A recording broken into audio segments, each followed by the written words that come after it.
I'm going to jump in here real fast and talk about this Boeing 737 thing that happened out in Portland.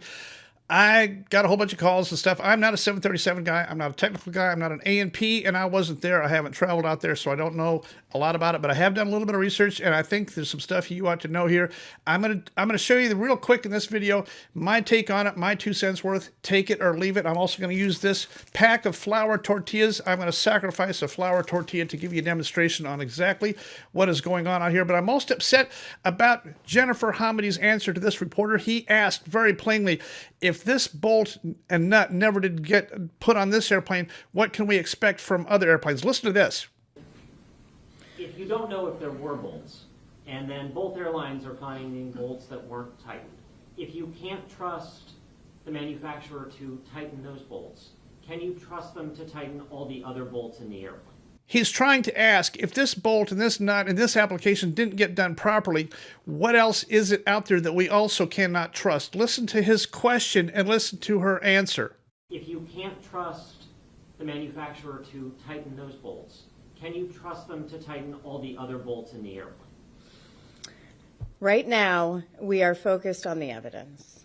He's got a very good question. I would like to buy that guy a taco myself. His media question was the best of the bunch, and it represents what the real problem is here. FAA oversight. FAA does not have proper oversight over all manufacturing. This is over contract labor, subcontractors, everything else that's supposed to be going out there. This quality assurance process, this airplane got assembled, rolled out in October of 2023 and flown, and my guess is the bolts were never even in there. This is supposed to be FAA oversight. This is the same FAA lack of oversight that caused the MCAS problem. We lost 2 737s loaded full of people because FAA did not even know that MCAS was a thing.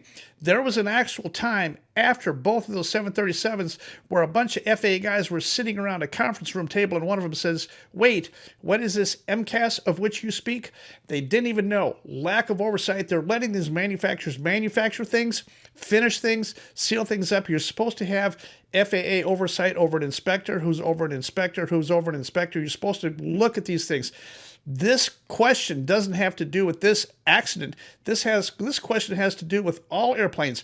How many other airplanes are out there flying around without a nut on it? Were the elevators about to fall off? Were the landing gears about to fall off? Were the subcontractor never put the airplane together correctly in the first place? How many other airplanes are out there just like this one? That's an excellent question, and let's listen to Jennifer's answer one more time. If you can't trust the manufacturer to tighten those bolts, can you trust them to tighten all the other bolts in the airplane? Right now, we are focused on the evidence. So I built this chart. I'm going to show it to you. I'll put it on the screen real quick here. But there's been so much confusion on this thing. I had to build this chart to make it square myself. I think I've totally got the thing squared. If not, let me know in the comments where I'm wrong on this thing, but I'm going to show you on the chart here. Let's look at the chart. Here's the name of this thing. I put it in chart form. I've numbered him 1, 2, 3, and 4. This is the name.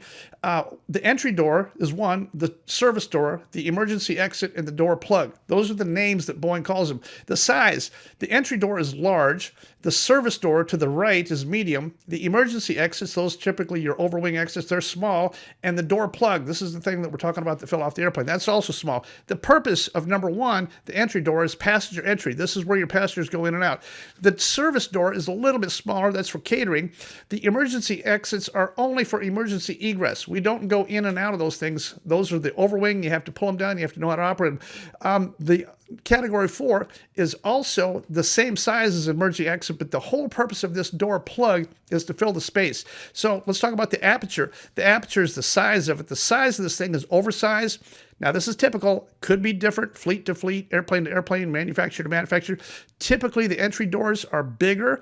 Their aperture is oversized. The service doors are oversized. The emergency exits are oversized. The door plug is identical, and that's where we determine the difference here. This door plug that they're calling a door plug only fits in the hole. It is not too big. It comes in and out because it is not too big. The rest of them fit in from the inside, and they can't fit through the aperture. So the type, we call the entry door a plug door. The service door is a plug door. The emergency exit's a plug door. But we call the fourth one, this thing that fell off the airplane, we call that a door plug. See the difference? Plug door, plug door, plug door, door plug.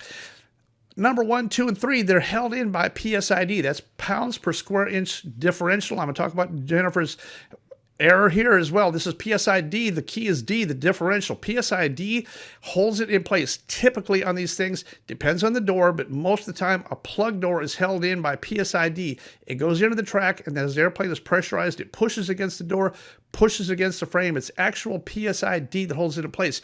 In the case of this thing that fell off out in Portland, it's held in by both PSID and by bolts. There's 12 of these stop fittings and stop pads around it that form a little mini kind of a framework, but there's also bolts on the top and bottom, 2 on the top, 2 on the bottom, that keep it from moving off the stop fittings, off the stop pads. So in the case of the entry door, the service door, the emergency exit, they don't have any stop pads or stop fittings. In the case of the door plug, category 4, they have 12 of each, and they touch each other. They go right up against each other. Now the bolts for category 1, 2, and 3, your entry door, service door, and emergency exit, there's no bolts, but the door plug, number 4, it gets 4 total. How many nuts? 4 total. How many cotter keys? 4 total. Now look at this. The bolts, there are no bolts on the entry door, service door, and emergency exit, but the door plug is secured by bolts, 4 of them, and they're not under tension load, they're under shear load. You would have to shear a bolt in half to get it to come out. So that tells me that, in my opinion, I don't think that these 4 bolts were ever installed, or I'm going to go out on a limb and say probably, here's my best guess, I think the 2 at the top never got installed.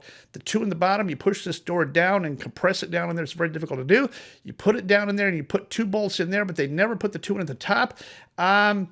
When this thing got under high indicated airspeed, 270 indicated is about 320 true airspeed. It got enough vibration and enough air load that it pried it loose. So the first to fail is going to be the lower left leading edge bolt number. We'll call that bolt number 1. There's only 4 keeping it from sliding up. And as soon as this thing slid up a little bit, the leverage caused this door to kick aft a little bit. You're using the leverage of the door itself.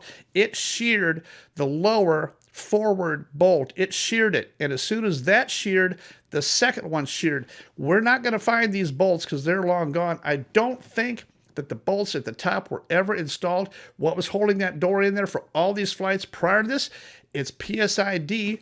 It's my tortilla demonstration that I'm going to show you in just a second. It's the force of the PSI pushing against this thing.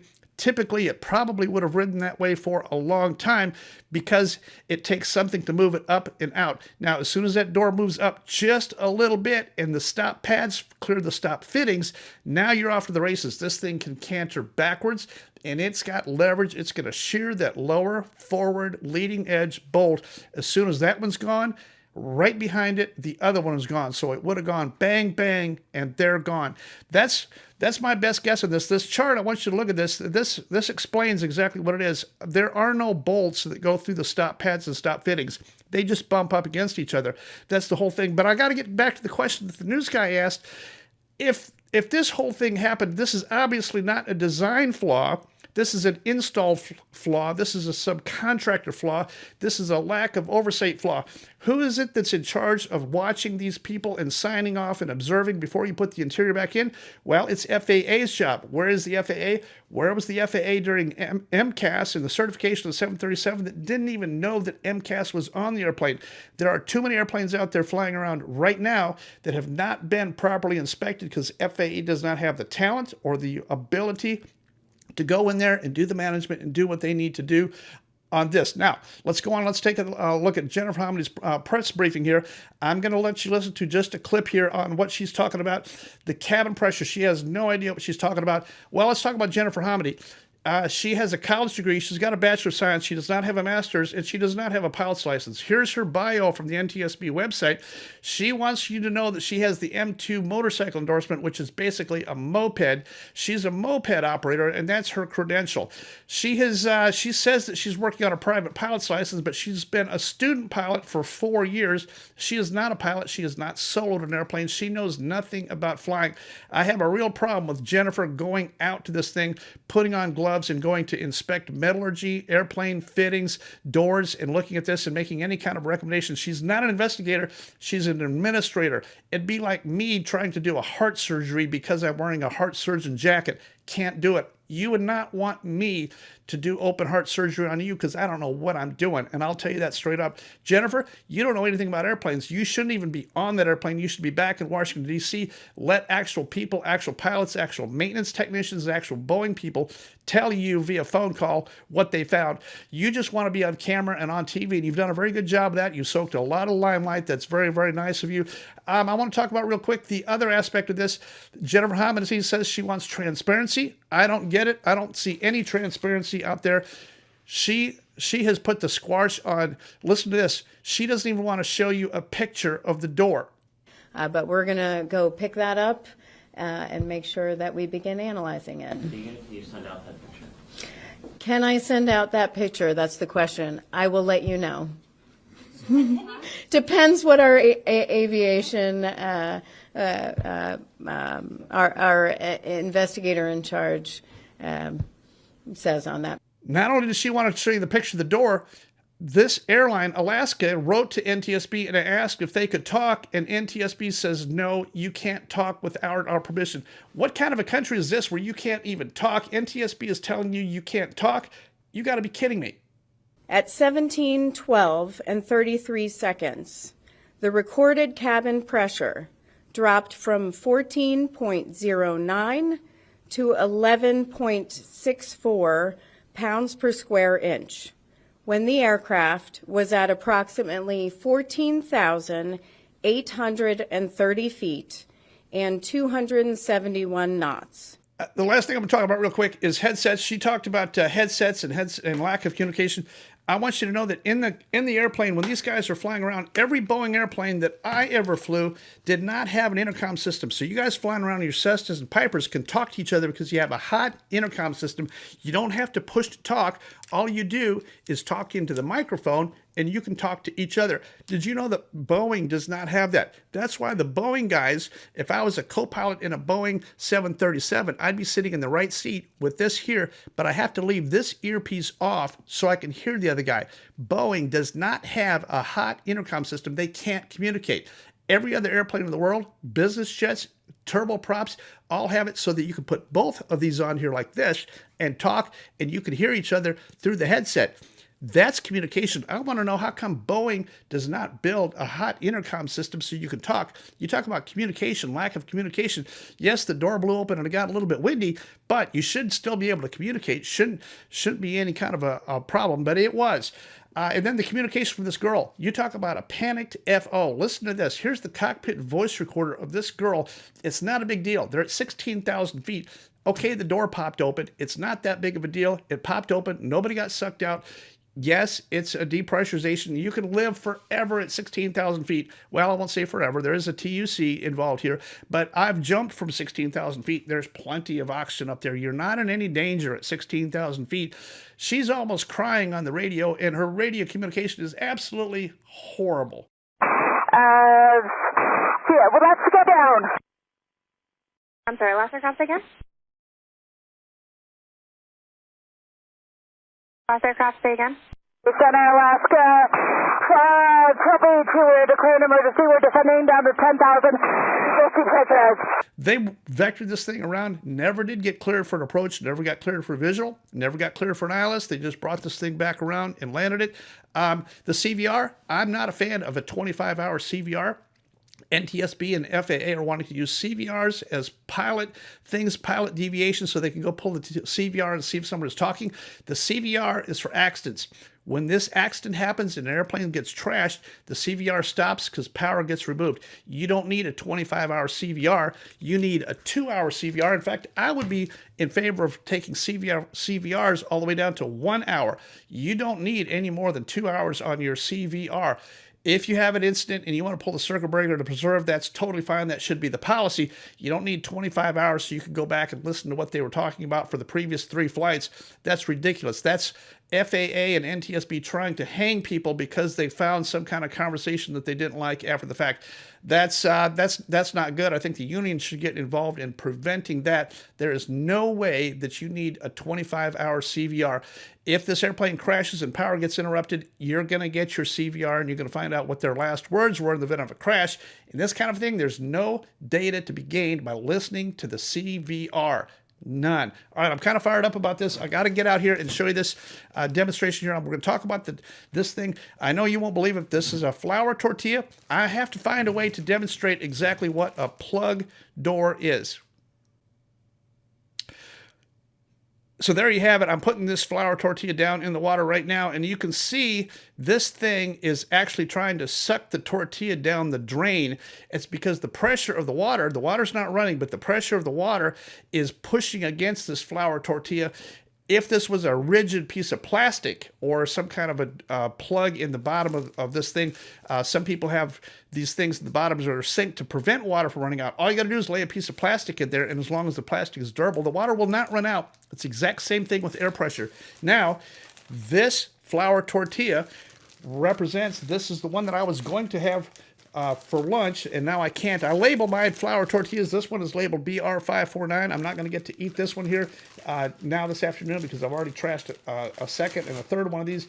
But this thing represents the skin of the door. It's pushing against something. It's air pressure that's holding it on the inside. It can't get out because it's too big to get out. See the difference? I'm going to put the chart back up there and show you one more time here. This is the chart that I built. It may be wrong. If it is wrong, leave it in the comments. Let me know. I'm kind of fired up about this thing, but the whole NTSB thing, our big problem right now is FAA, lack of FAA oversight across all fleets, across all airlines, across all manufacturers. Too many airplanes rolling out without proper supervision, without proper checking. You're signing off an airworthiness certificate. You're certifying that it's airworthy, and it is not. It is not airworthy because FAA does not have the manpower and the talent and the experience to go in and take a look and see what they're supposed to be looking at. No wonder this Alaska airplane happened. FAA had no idea. They do not have the manpower to put the inspectors and everything in place. This isn't the first of them. You got the same problem with ATC. Everything else out there in the field right now, lack of FAA inspection in the ATC facilities is going to cause a problem. Lack of FAA supervision in the aircraft manufacturing sector is going to cause a problem. We're not getting better. We're getting worse. This thing doesn't have anything to do with this door. It's just a clear example of what our actual FAA problem is, and we have a huge FAA problem. This goes back to the FAA. The buck stops there. The buck stops with FAA. Yes, it does. And I'm going to get out here and get this video up and on the air. I apologize for taking quite so long with it, but that's what the deal is on the Alaska airplane. I didn't want to make this video today, but I did it, and it's up and on the air, and I'm probably going to leave it up there for my tiny little itty-bitty fledgling YouTube channel. Dan Grider, Probable Cause.